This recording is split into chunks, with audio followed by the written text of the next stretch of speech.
Ladies and gentlemen, welcome back to Battle of the Shorts. This is week 4. As always, I'm joined by my co-host Greg Bear here. Greg, this week we are talking about a couple of beach stories. They're not beach reads, I'll tell you that, but I have the Hawaiian attire and the sunglasses to go over some fun ones. Let me pull my bracket out. Excuse me, Greg. This week we are talking Margaret St. Clair with a story called Change the Sky, and she's going up against Thomas M. Disch with a story called Descending. Next, we have Roger Zelazny against Barry Malzberg. Roger Zelazny's is called, I'm going to get it right, The Doors of His Face, The Lamps of His Mouth. I think I flipped those last time I was talking about him. And then Barry Malzberg's story, Leviticus in the Ark. Those are our 4 short stories this week. And just like always, just to remind you, Battle of the Shorts is a weekly series every Saturday morning at 9 o'clock. We're going to be breaking down 4 short stories, 2 different matchups, and then at the end, we're going to see who wins all 50 of these matchups and what are the 3 best short stories that I can find out of all these wonderful authors. So before we get to the beach reads, like I said, we're going to go over 2 not so beach themes. First, we're going to be talking about Margaret St. Clair's Change the Sky. This short story was really good. I should mention, all 4 of the stories this week were fantastic. I have seen Margaret St. Clair's name float around. Matt over at Bookpilled has mentioned a little bit about her. She was kind of an odd lady. I didn't do a ton of research on her, but she had, I believe she was a Wiccan and a nudist potentially. So she had she just had some quirky habits that she got into. Change the Sky. We follow this man named, I'm going to check my notes really quick, Bruce Pendleton, not Bruce Pennington, the cover artist that many of you know, but Bruce Pendleton, who is kind of an older gentleman and is in search of creating a world that feels like home to him. We're in the distant future where artists can essentially create like what would be kind of an AI, meta world, if you will, that you can live inside of, but it's much more realistic than that. So Bruce commissions an artist to create a world for him, and this artist named Bird creates kind of a giant egg and has Bruce step inside of it. And what's inside of that world has been created based on just answers that Bruce gave to questions from Bird. I said that kind of odd. Bird asks questions to Bruce in order to kind of figure out what kind of world he wants. And we get this egg structure that houses a world kind of filled with all these things that that Bruce says he enjoys. He talks about what worlds he's visited that are interesting to him, what are his favorite worlds, and we kind of are taken through some of Bruce's life experiences on these worlds where he's visited different planets with different environments and temperaments and things like that. So the exploration of world building, really cool, really unique way to talk about it, but Bruce doesn't really end up liking it. We get this sort of background thread of his father, Bruce's father being this kind of obsessive scientist who doesn't really pay a whole lot of attention to him, or so it seems. And I think Bruce has felt neglected his whole life and never really had a relationship with his father. So Bruce then asks Bird, after he tells him, "Hey, I really don't like your world that you've created." Bird says, "Well, I have another guy. His name is, I believe it's Zweig, something like that. That was my best attempt at the pronunciation. But he commissions this other artist who then creates another world for him and asks him more questions about his father. And we get this really satisfying ending that essentially revolves around Bruce's dad and a more satisfying world that it really interacts with things deeper inside of him rather than just a cool environment. Overall, this story was really heartwarming. It has a way of flowing that feels very warm. It has a little bit of Vernor Vinge and his tone to it, where it doesn't have a harshness to it. The prose are not quick and punchy. They're very just kind of meandering, and there's not really much tension in this story. And I believe really good stories that can operate without much tension are really unique, because that's kind of an essential thing in storytelling. So, not having your classic kind of like science fiction twist or rising action, falling action, just not taking you through typical story beats, I thought was a really unique choice from St. Clair here. Change the Sky for me was a really good short story, and I think I gave it an 8.5 out of 10. So that's going to be a pretty high mark for Margaret St. Clair's Change the Sky. Up next, Thomas Disch's Fun with Your New Head, containing the story that we're talking about called Descending. Descending is about 15 pages long. It is a story that has quite a bit of depth to it. And Disch writes with kind of this horror intensity in this story, and in several of the stories in that collection as well, that has this eerie, creeping feeling. It reminded me a lot of J.G. Ballard, where there's just this atmosphere and darkness that's kind of hovering around what is happening.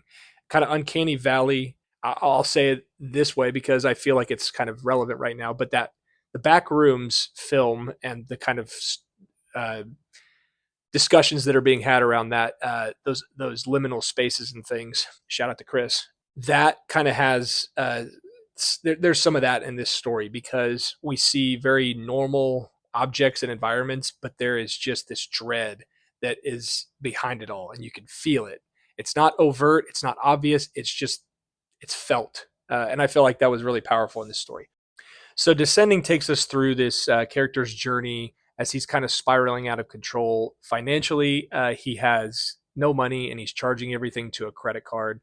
And his landlord needs rent. He doesn't have, basic food and things that he needs. He's out of it, and he's about to be kicked out on the street. And instead of doing the smart thing financially, he visits a department store and like a mall and just spends willy nilly on lavish things. It seems like he has a taste for the finer things, and that's part of the reason why he's in this debt.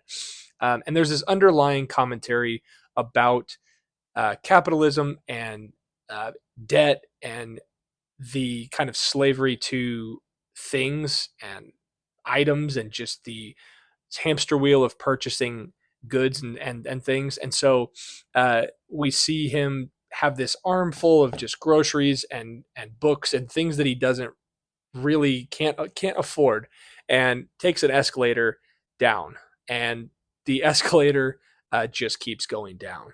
And like the names would suggest in this story, descending, he just continues to descend. It's not a very complicated plot, but it really has some deep themes. Like I said, some interesting character work because it is from the first person. So you're seeing this all through his head. You're kind of strangely arguing with his point of view because you know what he's doing is not smart. And then when he gets caught in this kind of terrifying situation, you're just kind of helpless along with him. And while he descends physically, he is descending mentally, and it just drives him insane. He doesn't know exactly if he's going to hell or if he's going to end up on the other side of the earth or what he's doing. But he tries several different tactics that do not work, and ends up in a not so great place.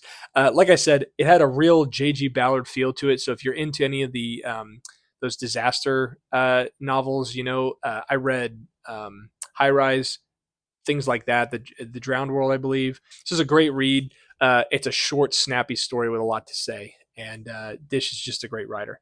I think I gave this one on the second read that I did a 7.5 out of 10.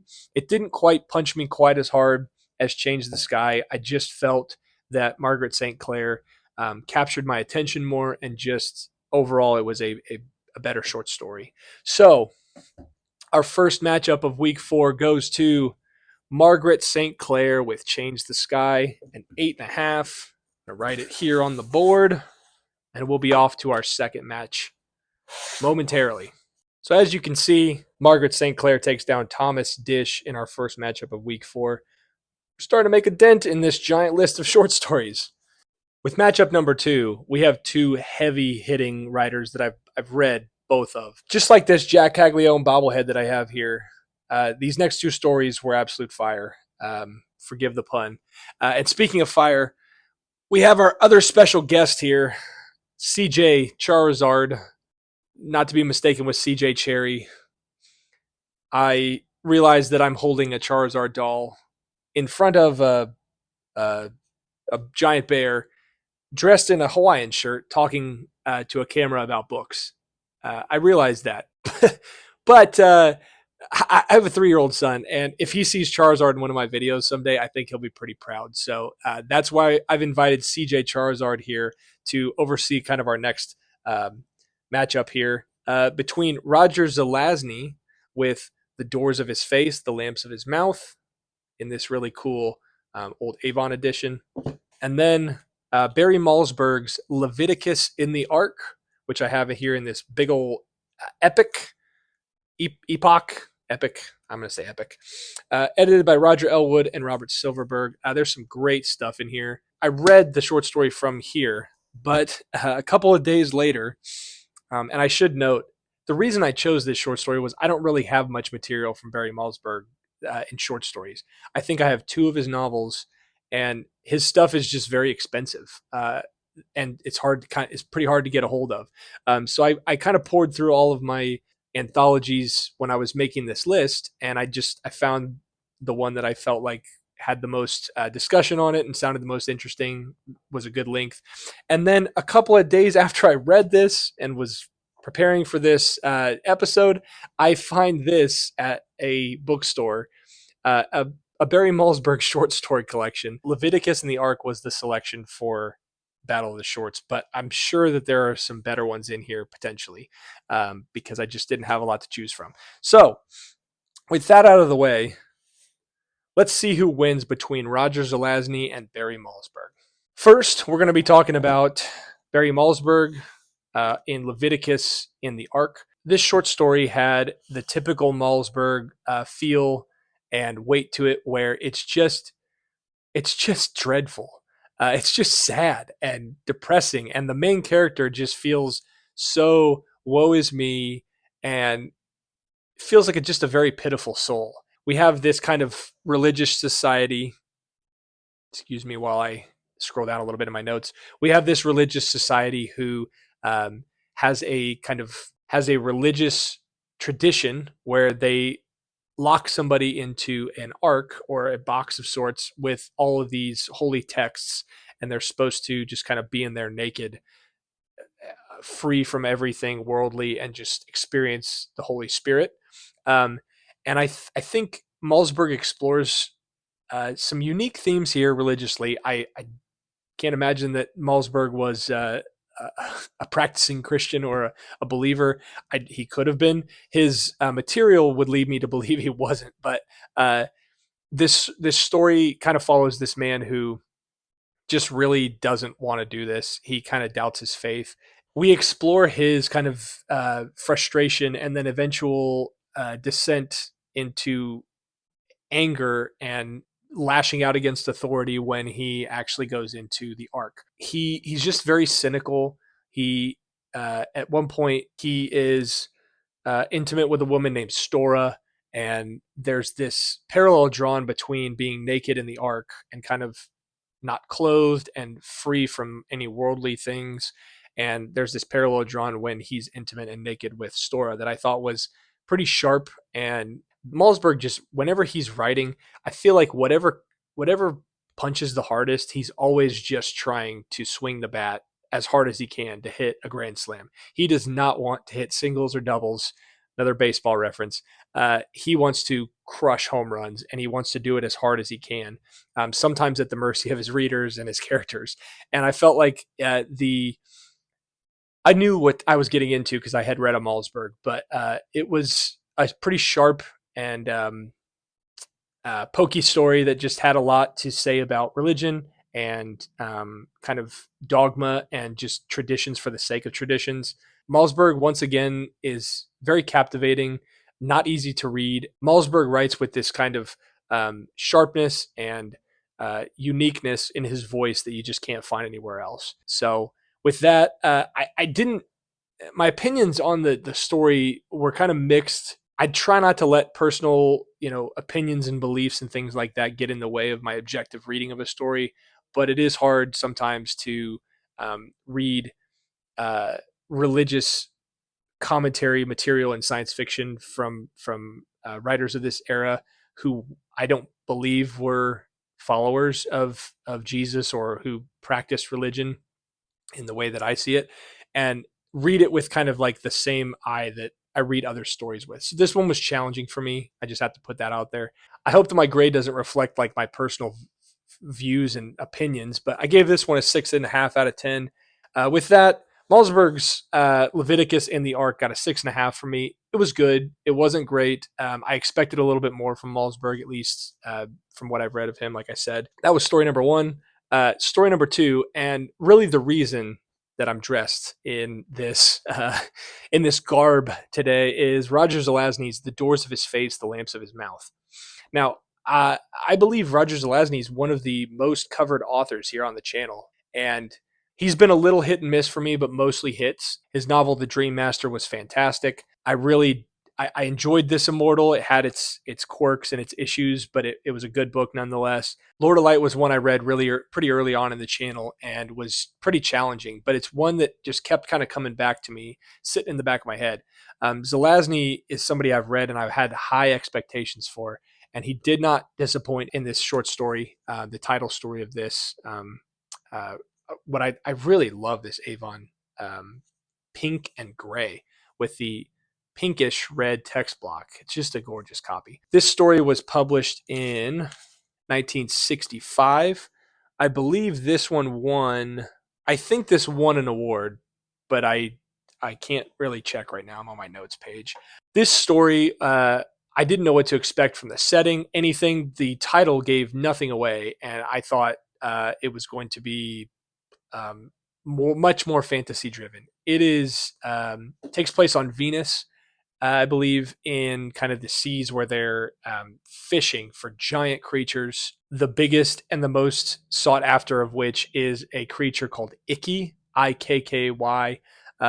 It's kind of the most sought after beast, like I said, by all of these marine fishermen and biologists and people who want fame and fortune in that area. Our main character, Carl, he's kind of struck out a few times getting Ikky, and he's completely lost all of his money. He's a pretty obsessive fisherman, and I think he's a baitman where he baits the hook for these giant creatures. And the person that is running the expedition out to catch this giant creature named Ikky is a woman named Jean, who is pretty rich and famous from, I believe, her like skincare and hair care products. And so she's seen as kind of this like girly girl. That's kind of her claim to fame. And I think her motives are to prove everyone wrong. And Carl's motive is he really just wants to catch this creature. Or so we think. We have this real interesting relationship between the two that I think is just beautifully written.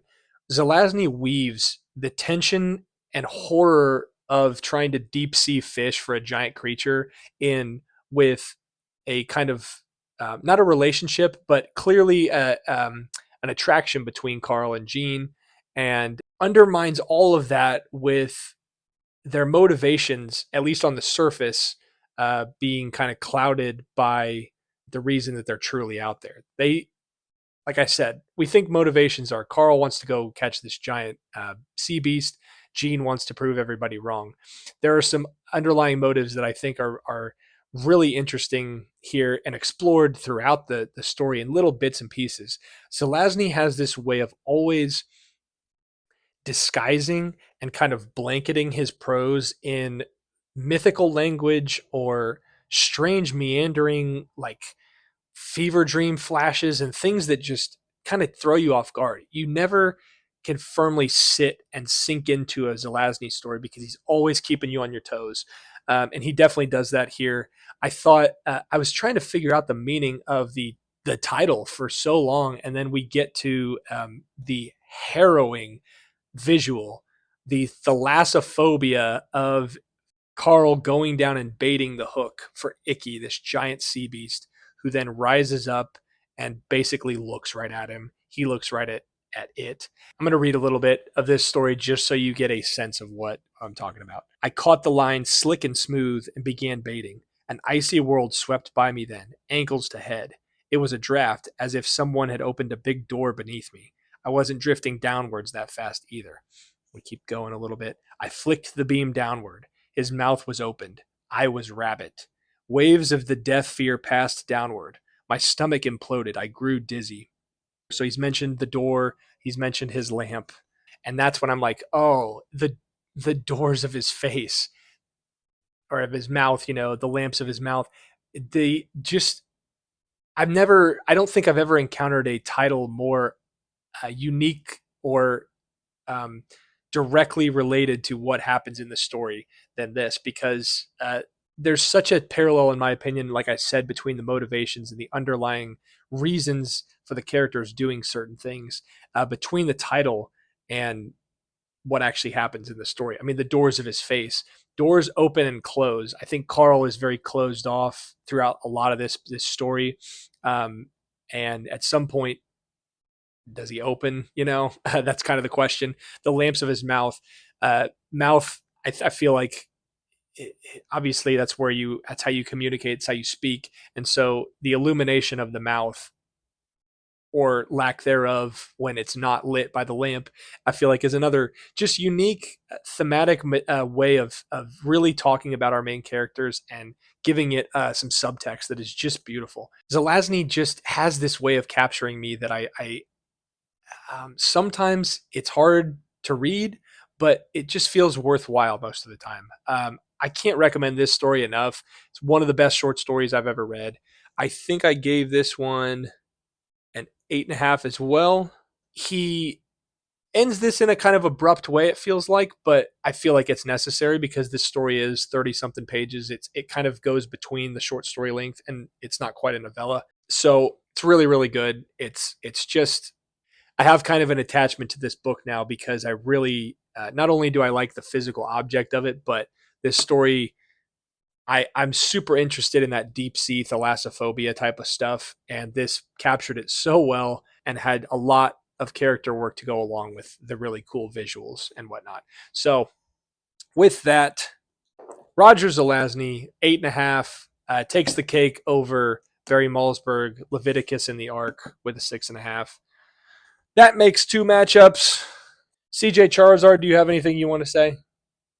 My guests aren't very talkative. I apologize. I really did think that we would have a lot of other commentary, but they don't seem to want to discuss these books. So we'll see you, CJ. And now we award this matchup to Roger Zelazny. This week, I'm going to actually title this little chair here that I've been using to promote some of my friends in the booktube space. We're going to call this the beach read. Nope. We're going to call this the beach chair bud of the week. Yes, I know I'm sitting next to a bear. This whole thing can be kind of corny at times, so just roll with me. This week, I'm sharing Sam from BarelyHuman. He's got a great channel. He and I have done a collaboration, actually, for one of the authors that we're talking about today, Roger Zelazny. Go check that out on his channel if you'd like, but go give Sam a subscribe, a follow, a like, a comment. Just go interact with him. He's a good dude. He covers all the cool stories that I'm sure you're interested in if you're on this video. And there you have it, ladies and gentlemen. That's been week 4 of Battle of the Shorts. As I said at the beginning, you can tune in every week on Saturdays at 9 a.m. Central Time to catch each episode as I keep going along with this series throughout the summer and into the fall. And I think this creeps maybe into the winter. We'll see. I've been your host, Dad Like Book. That's been Greg Bear, Jack Caglione. This is Sam from BarelyHuman. Go give him a follow. And we will see you next week for week 5. Thank you guys for joining us. Appreciate you. Take care. Goodbye.